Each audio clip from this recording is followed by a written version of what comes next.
Dan dari akhlak para salaf kita terdahulu ialah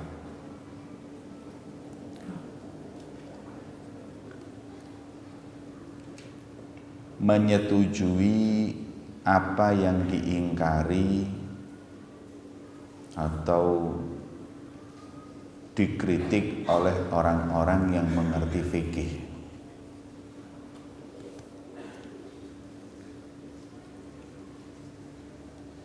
Ada sufi yang memang sebelum mereka terjun dalam di tasawuf itu menguasai ilmu fikih yang luas seperti Imam Ghazali. Imam Ghazali itu sebelum jadi sufi, sebelum jadi wali, beliau itu sudah ngarang kitab di fikih banyak, Al-Wajiz, Al-Wasit, itu semua kitab karangannya Imam Ghazali dalam fikih. Tapi ada sebagian sufi yang ilmu fikihnya biasa-biasa saja. Tapi dia mendalami ilmu tasawuf, kebersihan hati. Tapi yang gak ada sufi gak ngerti fikih blas. Karena kita punya kaidah seperti ini. Man tafaqqaha walam yatasawwaf faqad tafassak. Orang kalau ngerti fikih tapi enggak mendalami tasawuf, ujung-ujungnya jadi orang fasik. Karena hatinya enggak bersih. Hukum dibuat mainan nanti. Atau sebaliknya, man tasawwaf walam yatafaqqah faqad tazandak. Ini lebih parah. Belajar ilmu tasawuf, belajar ilmu thariqah, belajar ilmu hakikoh, tapi dia enggak memiliki dasar yang kuat dalam ilmu fikih yang semestinya wajib untuk dia ketahui. Yang seperti ini malah faqad tazandak, bisa jadi zindik. Zindik itu parah sudah, mempermainkan atau bahkan mengingkari syariat dan lain-lain. Bahaya itu, zindik itu sudah kafir. Kemudian yang benar gimana? Yang benar itu man tafaqqaha wa tasawwafa faqad tahaqqaq. Fikihnya mantap, tasawufnya mantap, tahaqqaq jadi wali. Makanya kita itu tidak bisa berat sebelah, harus menguasai dua-duanya. Walaupun tidak terlalu dalam, tapi harus punya bekal yang banyak. Orang kalau ngerti fikih saja tapi dia nggak tasawuf, nggak bersih hatinya, ilmu ataupun hukum dibuat mainan hadirin. Hukum tergantung pesanan. Tergantung pesanan. Orang ngepingin hukum halal bisa dibuat halal, orang hukum kepingin dibuat haram bisa dibuat haram, karena dia nggak takut, nggak ada waroknya sama Allah. Sebaliknya, kalau dia sufi saja, belajar ilmu hakikat tapi nggak kuat ilmu syariatnya, bahaya. Bisa-bisa dia itu mengingkari hukum. Ada yang bingung, ini Lebaran Senin apa Selasa? Saya tak istikharah, ngawur. Saya mau tanya langsung sama Rasulullah. Ada yang seperti itu. Dijawab oleh sebagian ulama. Takokno Kanjeng Nabi, sampean istikharah nanti diberi jawaban dalam tidur, dan saya langsung akan jumpa dan Nabi memberi jawaban yang bukan dalam tidur, ya qadha. Kok hebat. Udah coba. Betul, besoknya dia ngasih kabar, saya sudah tadi malam saya mimpi ketemu Rasulullah, kata Rasulullah Lebaran hari Senin. Dia menjawab, kata Rasulullah gini, man ra'a minkum syahra falyasum, ya. Idza ghumma falyukmil 30. Kata Nabi SAW itu pokoknya puasa dan lebaran dan tidaknya tergantung kelihatan hilal atau enggak. Kalau kelihatan ya berarti lebaran, kalau enggak kelihatan enggak lebaran. Loh itu kan fikir, itu kan langsung dari Rasulullah, ya qadha saya. Hadisnya sahih, langsung saya. Kalau sampai nak lewat mimpi ya, ayo kuatan di langsung di mimpi. Nah ini gelambiar. Wong Nabi sudah mengajarkan kalau yang namanya lebaran atau puasa itu dilihat namanya ru'ya. Dilihat kapan ada bulan puasa, enggak ada bulan enggak puasa, ada bulan lebaran enggak ada bulan, itu seperti itu sudah diajarkan Nabi. Karena dia menyampaikan ini mau langsung, enggak bisa. Makanya kita diingatkan di sini. Kemudian wadzalika li'anna al-faqih fi dairah la ya'rifu ghairuha. Dan memang para fuqaha ini mereka bersandar murni dengan kitab dan sunnah dan fatwa-fatwa ulama, ya, ijtihad para ulama, para fuqaha murni, ya. Sedangkan mereka orang-orang sufi, mereka berpegangan dengan kitab, mereka berpegangan dengan sunnah, mereka juga bersandar, akan tetapi mereka cenderung untuk mengutamakan kebersihan hati. Nah, kalau apabila ada yang mengatakan kutub, badal, autad, makom-makomnya wali itu nggak ada, itu di Quran nggak ada, di hadis juga nggak ada. Ini karangan-karangannya para sufi. Ya. Jawab saja, ya. Waqsid bidzalika annahu laisa lahu haqiqah indah, karena orang nggak tahu. Karena dia cuma pegang kitab fikih. Kalau apa bahkan mereka mengatakan bahwa wali itu sekarang sudah nggak ada. Wali zaman saiki wis gak ono.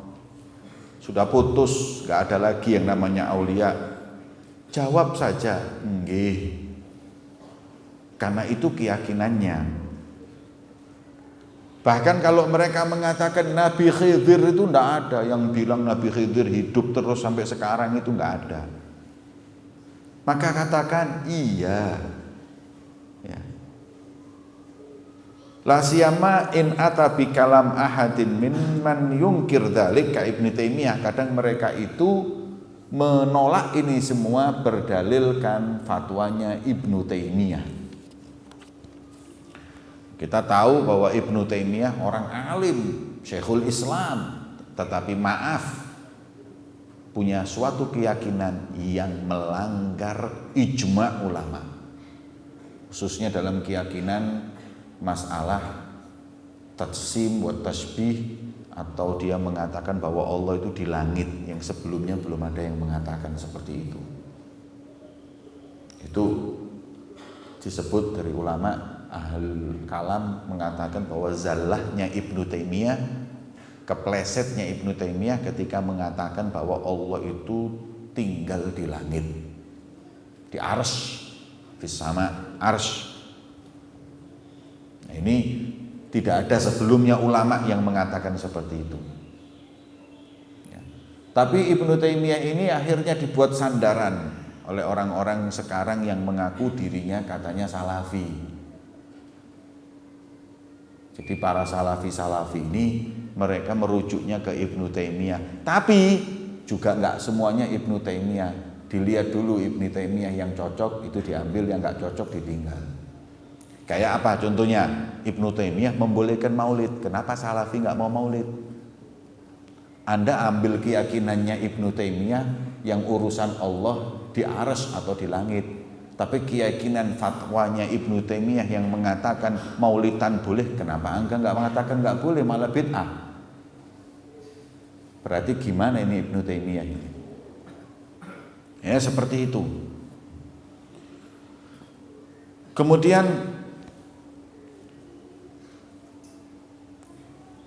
wa khalaf jamaah hadzal khuluq wa khalaf al-faqih fawaqa bainahum syurur wa ghadaf a'rad wa sabli ta'ifah. Karena sebab inilah hingga akhirnya banyak orang-orang itu yang mencaci orang-orang tasawuf, orang sufi. Ya. Wa maka hakadha kanal asyakh as-sadiqun. Padahal enggak seperti ini dulu. Kalau kita bicara tentang ini antara para fuqaha dengan para sufiyin, itu mereka hadirin antara mereka saling memuji, saling menjunjung. Itu ada kalamnya sebagaimana Imam Syafi'i dan lain-lainnya memuji fulan yang mereka itu adalah orang yang sufi. Kalau yang sekarang tidak, ini enggak benar. Beliau cerita, akhi Asy-Syaikh Afdhaluddin, ya, kalau duduk di majelisnya seorang faqih dan kepingin membahas masalah ilmu, beliau selalu mengutip perkataan Imam Ghazali. Kalau Imam Ghazali itu nggak ditolak sama mereka. Kenapa? Karena Imam Ghazali backgroundnya fuqaha, dari golongan fuqaha.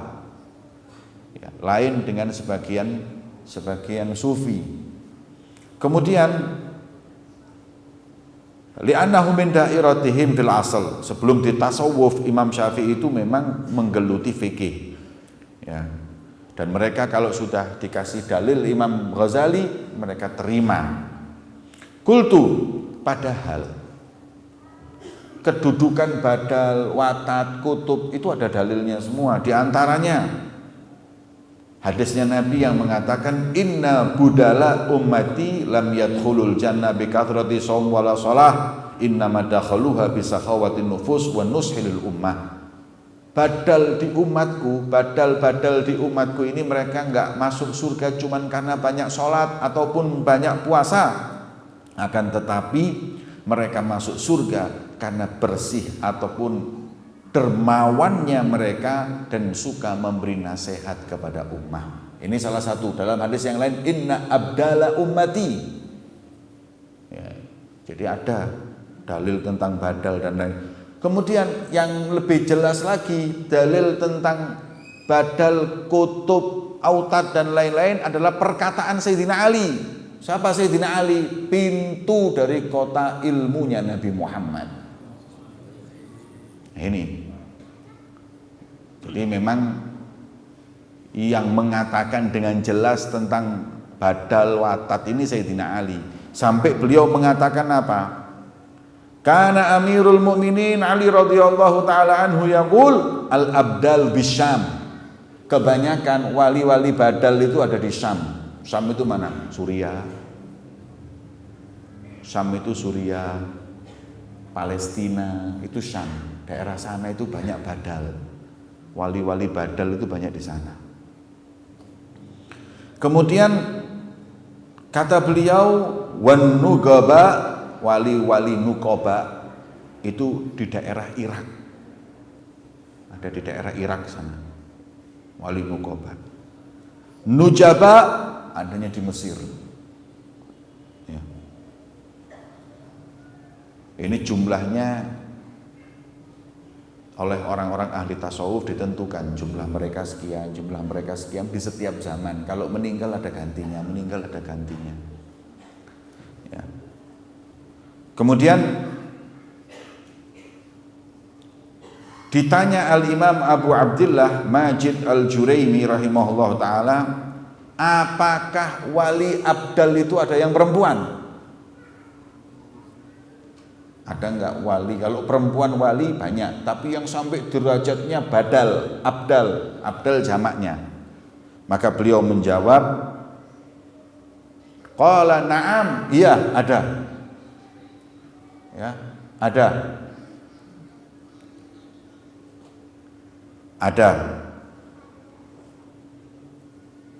Kemudian Imam Hasan Al-Basri rahimahullah ta'ala beliau berkata, abdal itu mesti ada.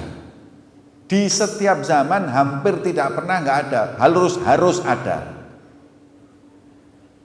Sampai-sampai Beliau mengatakan laulal abdal, kata Imam Hasan al-Basri. Siapa Imam Hasan al-Basri ini hadirin? Muridnya Sayyidina Ali.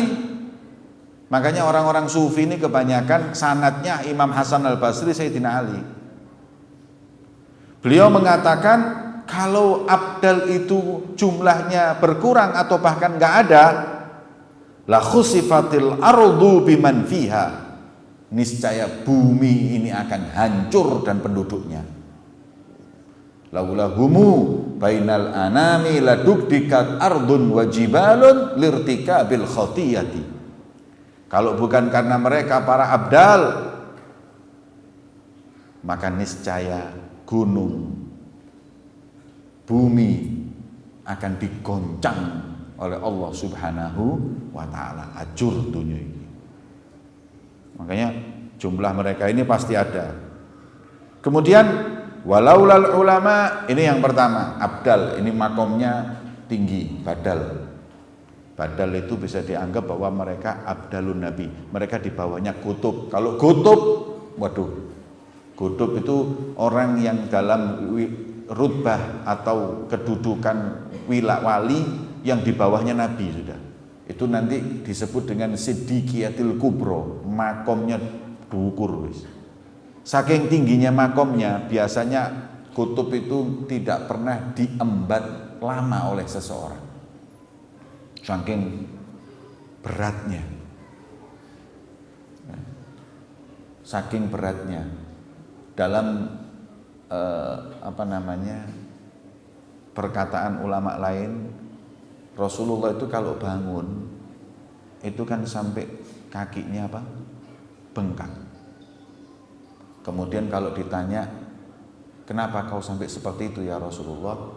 Beliau menjawab, afala aku abdan syakur, aku pengen jadi hamba yang syukur.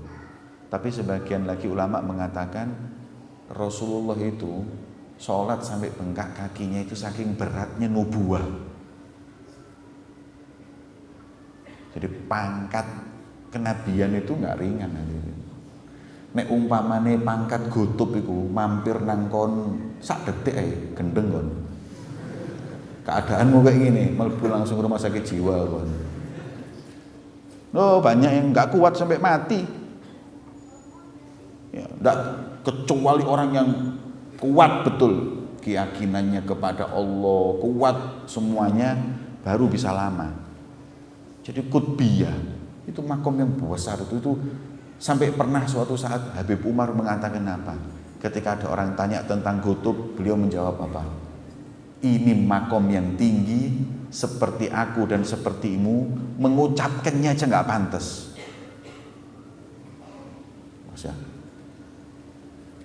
Jadi martabatnya aulia ini hadirin, yang ngomong ini orang-orang yang masuk di dalamnya. Jadi wali-wali Allah ini yang ngomong wali itu jarno antara wali. Kalau model-model kayak kita iki wis penting soleh, alhamdulillah. Jangan ngado-ado ngomong wali. Belum kelasnya. Kita ngomong wali ini belum kelasnya. Kecuali yang sudah disepakati para aulia, mereka wali Allah, itu baru kita sebut mereka wali Allah. Kalau enggak, jangan pernah memberi label wali kepada seseorang. Duduk makomi, la ya'riful wali illa wali. Enggak ada yang tahu ini wali atau tidak kecuali wali. Ya. Itu pun kadang wali itu enggak bisa sempurna mengetahuinya. Kadang masih luput. Kayak ada ceritanya, ayang di Tarim itu sudah memang dikasyaf dengan Sayyidina Abu Bakar dengan 3 hal. Di antaranya tanahnya subur, airnya banyak, dan di antaranya kata Sayyidina Ali, Sayyidina Abu Bakar, bahwa Tarim itu akan tumbuh para aulia seperti tumbuhnya rumput di musim hujan. Maka pernah ada seorang dari kota lain diperintahkan gurunya, karena memang punya basiroh, tahu mana wali dan tidak. Beliau mengatakan tidak keluar dari masjid itu kecuali ada 20 wali. hitungan. Kemudian ketika setelah sholat ya, kan pulang, dia ngitung satu-satu. Oh iki wali. Karena punya basira.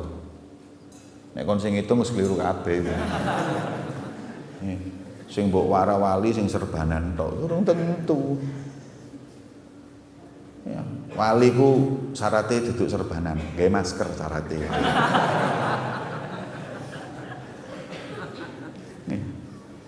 Hitung 1, 2, 3. Sudah dapat 19.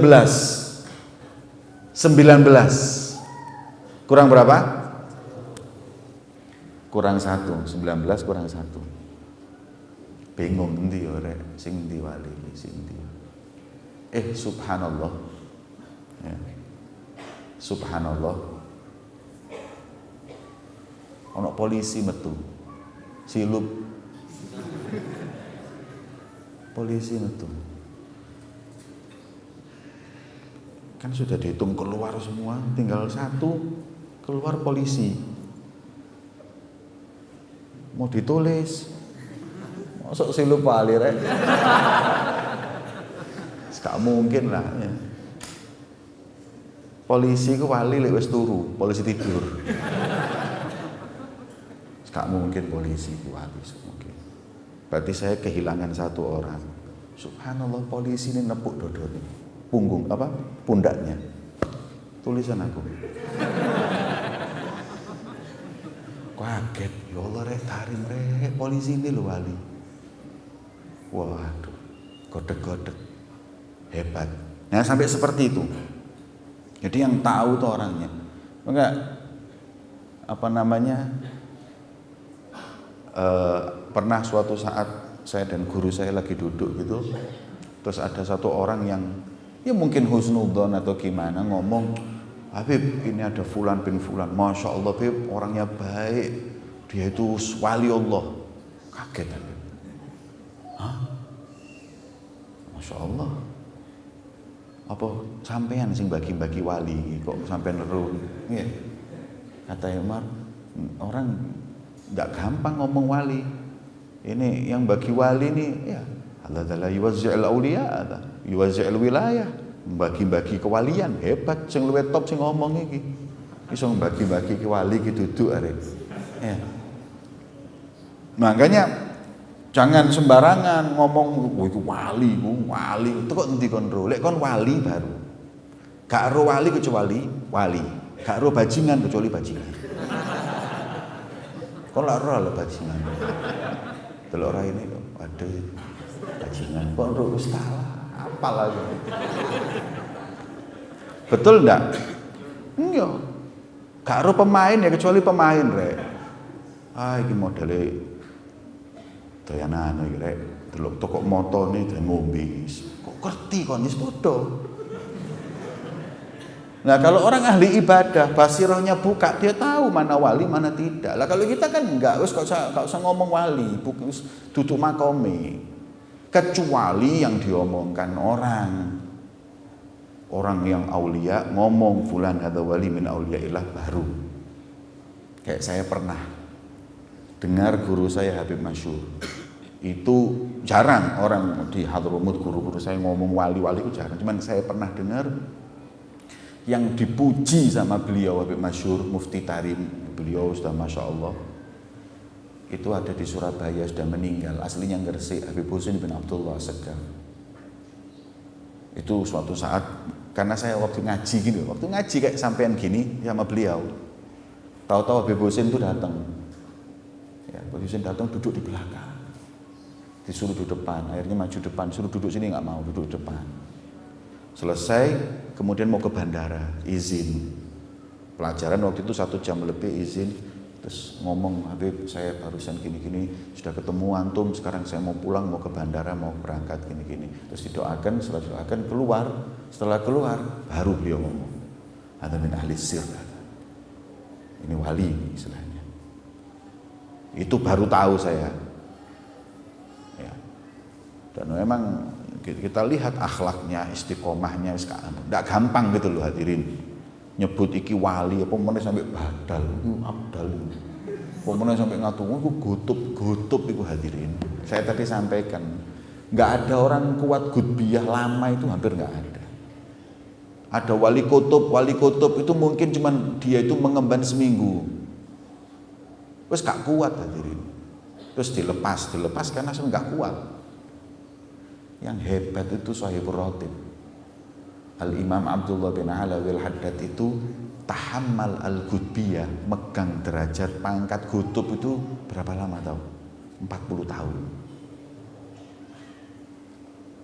Wah, gak main-main itu hadirin. Kon 4 menitnya lho gak kuat. Ojo wis gak soleh cukup wis. Wali alhamdulillah, pemune gutub gak meledak dah semuanya. Jadi hadirin, dikatakan di sini bahwa kalau bukan karena mereka para abdal la khusifatil ardu biman fiha, hancur. Kemudian walau la shadiqun la fasadatil ard. Kalau bukan orang-orang yang sungguh-sungguh dalam beribadah kepada Allah, niscaya bumi ini akan penuh dengan kemungkaran. Orang shadiqun itu yang mengatakan hak ya hak, batil ya batil. Wala yakhafuna laumata laim, enggak takut sudah mau dibunuh, mau diapapun, mengatakan yang benar-benar, yang salah-salah. Kalau bukan karena mereka, hancur bumi ini. Ada shadiqun nama Allah. Ya, mereka adalah orang-orang yang lempeng. Ya. Walaulal ulama lakanan nas kal bahaim. Dan kalau bukan karena para ulama, manusia ini hidupnya seperti binatang. Iya. Sampean lihat ya, di Indonesia aja nggak usah jauh-jauh. Di mana ada kota yang banyak pesantren, kiai dan habaib, mungkar sedikit. Ya. Di mana kota yang di situ nggak ada ulama, nggak ada kiai, nggak ada habaib, jarang pesantren, akhir rusai. Mesti tenono, gak usah tak buka, golekno dhewe. Coba saya kasih yang contoh yang banyak pondok pesantren kayak Pasuruan, Bangil. Masya Allah lah hadirin. Baju mereka tuh sopan-sopan. Biskup gak ono lek asal di Pasuruan. Jadi apa ya? Mereka mempunyai pembimbing, guru, para ulama, para habaib, para kiai. Yang ini ikut kiai ini, yang ikut habib ini, sehingga kemungkaran itu jarang dibanding dengan kota-kota yang di situ banyak yang kurang ulama. Kalau wes kota gak kayak ulama diskotik tok di sini, kafe-kafe tok di sini, terus gak karu-karuan.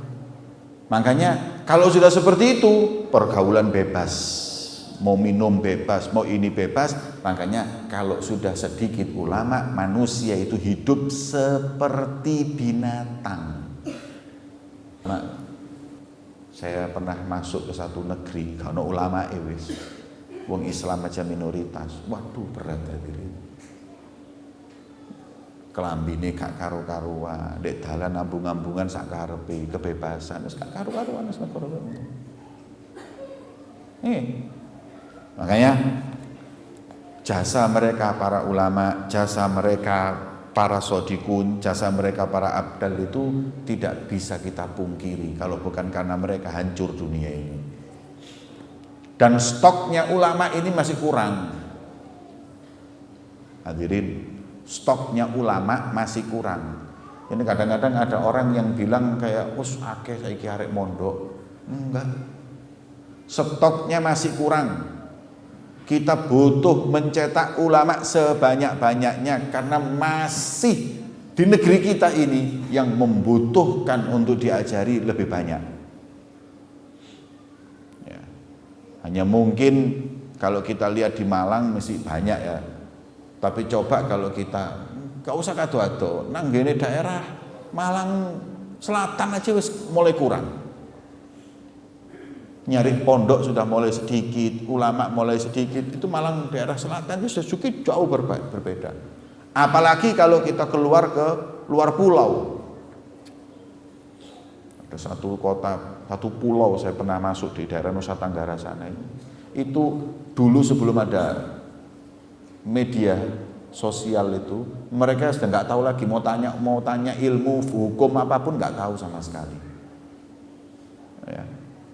Maka itu dengan banyaknya pondok pesantren, dengan banyaknya majelis-majelis, itu mencetak untuk orang-orang menjadi alim, dan insya Allah itu akan memperbaiki budaya, memperbaiki cara berpikir, dan menjauhkan kita dari perbuatan mungkar. Amin Allahumma.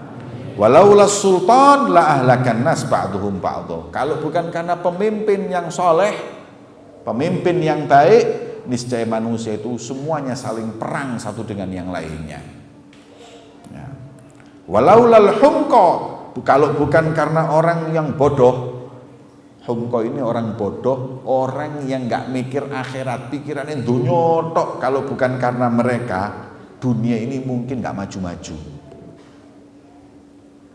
Jadi lono wong cinta dunia itu ya ojo diamuk wis jarno. Lek gak ono wong-wong gak iso, gak ono tol wis. Kalau montor api, mungkin gara-gara kulo kabeh dadi ulama, ya kulo kalau sampai saiki sing numpak dokar, kalau sing numpak motor. Nggih. Jadi laulal humko itu apa? Nah, apa kata Al-Imam Abdullah bin Alawi Al-Haddad? Ya. Beliau mengatakan humko itu jamaknya ahmak, itu bodoh. Apa? Dalam baiyahnya itu pertamanya apa?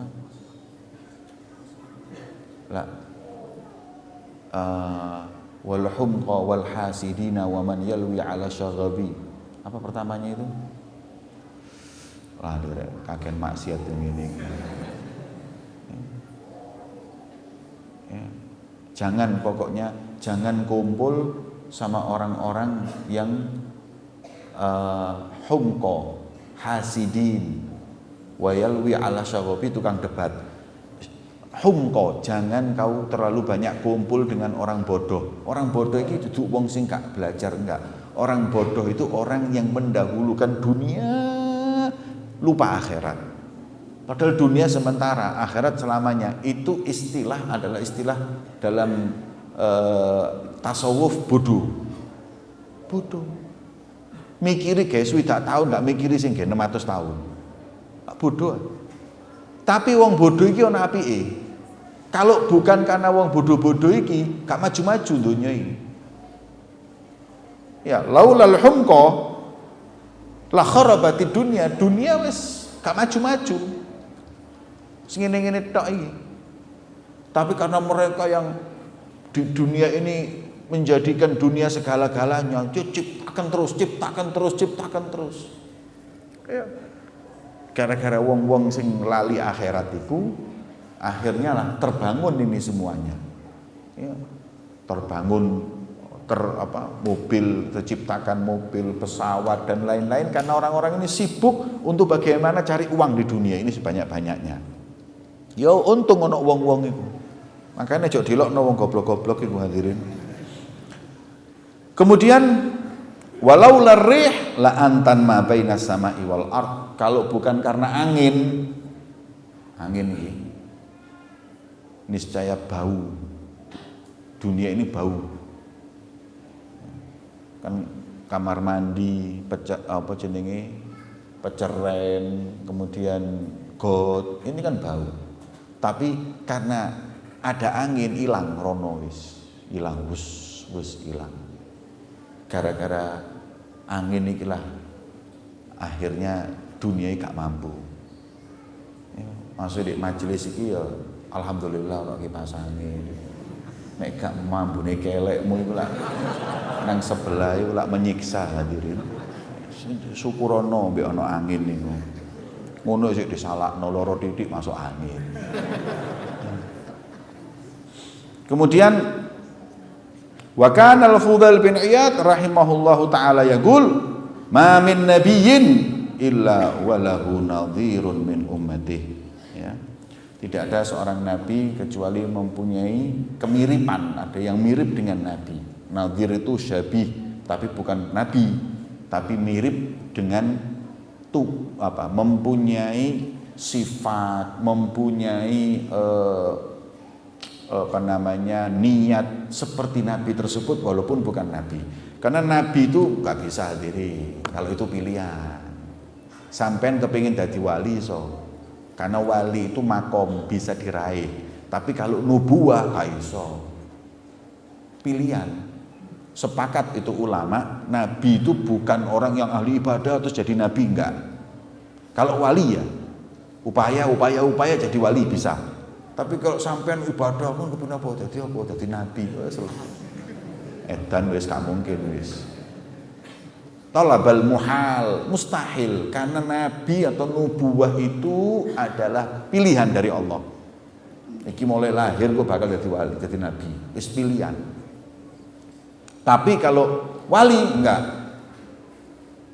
ada upaya bisa sehingga jadi rutbatul aulia. Bahkan di antara para aulia itu sendiri, ya, mereka punya kedudukan yang satu sama lain itu kayak pangkat-pangkatan memang. Dan untuk mencapai pangkat-pangkat yang lebih tinggi itu dengan mujahadah, bukan dengan banyaknya jamaah, bukan dengan pinternya ceramah, enggak hadirin, enggak, tapi dengan mujahadah. Contoh, ada seorang wali min auliyaillah, tiap malam ya qadha sama Rasulullah di Maroko, di Maghrib. Sampai karena dia tiap hari itu mimpi ketemu Nabi.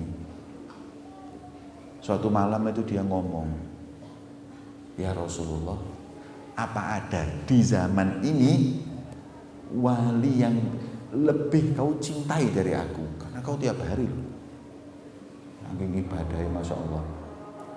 Kemudian dia menyebut, "Ada." Hah? Waduh, berarti ini ibadahku masih kurang, pengorbananku masih kurang. Kok masih ada bahkan yang lebih dicintai Rasulullah daripada aku? Kemudian kata Rasulullah, "Kalau boleh tahu ya Rasulullah, siapa dan di mana?" Di Hadramut, namanya Ahmad bin Umar bin Sumaid. Al-Habib Ahmad bin Umar bin Sumaid. Itu aku lebih cinta dia daripada kamu. Akhirnya dia bertekad berangkat haji.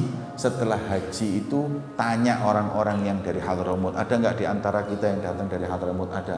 Kamu kenal nggak kota namanya Shibam? Tahu. Ada nggak Habib Ahmad bin? Oh tahu. Tolong pulang haji, saya mau ikut ke Yaman, ke Hadramut, saya mau ke Shibam, saya mau ketemu, mau sewan ke rumahnya beliau. Monggo. Setelah haji selesai, pulang. Berangkat ke Yaman, ke Hadramut, sampai di Tarim. Sampai di Shibam. Shibam itu kota dekat Tarim. Yang di situ tinggal Habib Ahmad bin Umar bin Sumaid. Sampai di situ sowan, dilihat beliau enggak yang terus ya gamesan serbanan biasa, enggak yang nyolok, jamaahnya banyak ribuan, enggak. Bingung. Akhirnya wali Allah ini izin untuk tinggal selama beberapa hari di rumahnya, 3 hari. Disetujui, monggo. Diperhatikan sholatnya 5 waktu, diperhatikan ibadahnya, diperhatikan qiyamul lailnya. Subhanallah, dia lihat sholat 5 waktu di masjid. Sembahyang sunnahnya ya itu aja. Yang rawatib 22 itu aja. Ngajinya ya berapa hari, berapa jam itu aja. Qiyamul lailnya ya enggak yang mulai jam 11 malam, cuma mulai jam 3 sampai jam 5 itu baru adzan subuh, baru sholat. Jadi enggak yang ibadahnya getu gitu. Diperhatikan, enggak kuat ini orang. Saya mau ngomong terus terang sama sampean. Nggih, monggo. Gini. Kenapa kau lebih dicintai Rasulullah daripada aku? Ya. Beliau senyum. Nggih. Sampean sudah dikasih tahu sama Rasulullah. Iya. Kalau gitu saya kasih tahu apa yang membuat Rasulullah itu cinta kepadaku. Tak tunjuk iya, ya. Habis sembahyang duha ikut saya. Nice.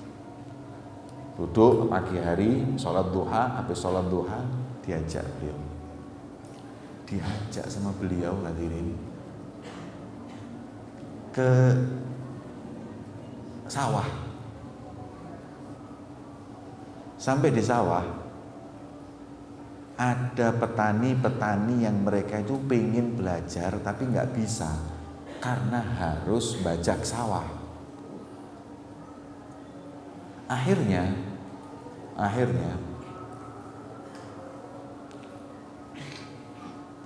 Habib Ahmad ini kesian.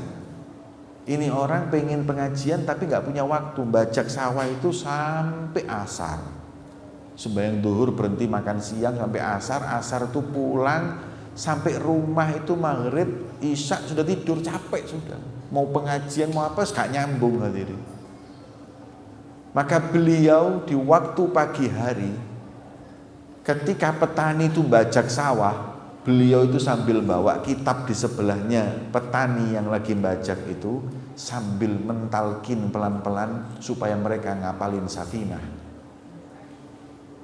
Jadi ngajari furudul wudu sitatun. Furudul wudu ini ku sita. Sing pertama niku niat. Ya, yang kedua itu membasuh wajah. Jadi beliau itu ngajarinya bukan duduk kayak saya gini ono mikir, enggak. Orangnya lagi bajak itu beliau nyekel kitab di sebelahnya sambil ngajari. Ya apa? Ya. Kemudian orang petani yang perempuan-perempuan itu ketika waktunya makan diajarkan sampai yang nggak bisa baca Quran bisa baca Quran. Pokoknya orang tua-tua, petani itu mereka jadi sholatnya bener semua gara-gara beliau. Beliau mengatakan kalau mau tahu ya inilah sebabnya kenapa saya dicintai Rasulullah. Ngajari wong. Habib Ali Habsyi itu ayahnya Habib Muhammad bin Husain itu juga gitu hadirin.